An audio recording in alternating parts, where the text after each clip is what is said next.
Hi students, I am your physics teacher at KKM College Jamui, a constituent unit of Munger University. In the previous class, I have talked about the interference of light and have done some analytics. Today, I will teach you how fringe width is calculated in case of interference pattern. Previously, I have shown that S is a narrow slit illuminated by monochromatic light of wavelength lambda, and S1 S2 are two parallel narrow slits which are very closely spaced and equidistant from the screen XY.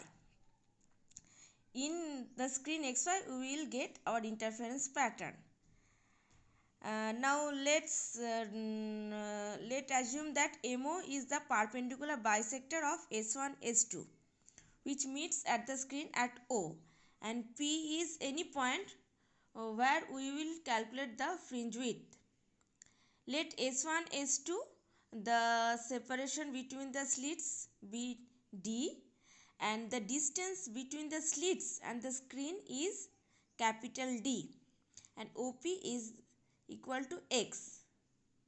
Okay, now let's draw perpendiculars S1 M1 and S2 M2 from S1 and S2 respectively.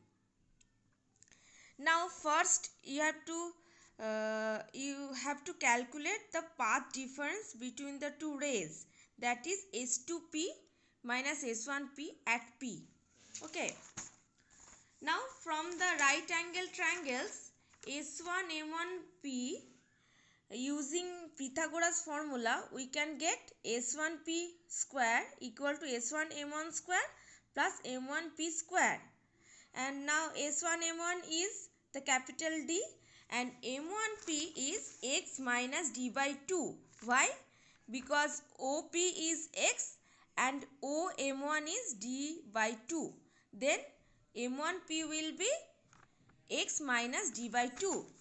Similarly, from the right angle triangle S2M2P, using Pythagoras formula we can get S2P whole square equal to S2M2 square plus M2P square, which is equal to D square plus X plus small d by 2 square, because M2P is X plus D by 2. Why M2P? Because M2P is equal to M2O and OP. Okay, OP is X and OM2 is D by 2. Okay, then subtracting S2P square, S1P square from S2P square, which is equal to X plus D by 2 square minus X minus D by 2 square. And the right hand side is a very well known formula, which is a plus b whole square minus a minus b whole square equal to 4ab. Using this formula in the right hand side we can get 2xd. Therefore S2p minus S1p into S2p plus S1p is equal to 2 into x into d. Now if we assume that small d is very less than d, that is the two slits S1 S2 are very close than the separation between the slits from the screen, then we can approximate S2P plus S1P by 2d. Therefore the path difference can be written as S2P minus S1P equal to 2 into x into d divided by 2 into capital D.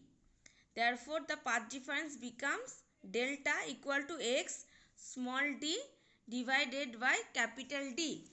This is our obtained path difference at point P due to the pattern. After that I will calculate the fringe width. For the nth bright fringe, that is the condition for maxima is the path difference delta equal to 2 into n lambda by 2. Now from the previous expression delta is equal to x small d by capital D.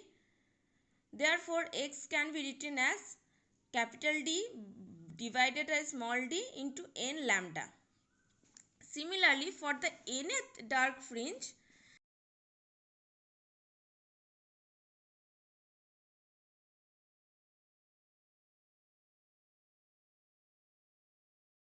we can get x equal to 2n plus 1 lambda by 2 into capital D by small d. Now, how can we calculate fringe width? If we can calculate the distance from O to the nth fringe and n plus 1th fringe, and if we subtract the distance from n plus 1th fringe to from x plus n plus 1th fringe to nth fringe, we can calculate the fringe width. So, for the nth and n plus 1th bright fringe from O, xn can be written as 2n lambda by 2 capital D by small d, and xn plus 1 equal to 2 into n plus 1 lambda by 2 capital D by small d. Therefore, fringe width will be xn plus 1 minus xn. And putting the values of xn plus 1 and xn, we can find the fringe width beta equal to capital D by small d into lambda. You can see that this fringe width is independent of order. That is, any fringe have same fringe width. That is, all the fringes are equispaced. This formula is also valid for dark fringes. Thus, all the bright and dark fringes are of equal thickness. Now, I will find the shape of the fringes. The condition for maxima is S2P minus S1P equal to 2n lambda by 2, and for minima is condition is S2P minus S1P equal to 2n plus 1 lambda by 2. Hence, for a given value of n, the equation can be written as S2P minus S1P is constant. This is the equation of hyperbola with foci S1 and S2. Thus, our fringes are hyperboloids, and as we see the fringes on the screen xy in a plane perpendicular to the plane of the figure, then the fringes are the sections of hyperboloids, and which are the hyperbolae. Okay, that's it. In the next day I will teach you the Newton's ring. Thanks.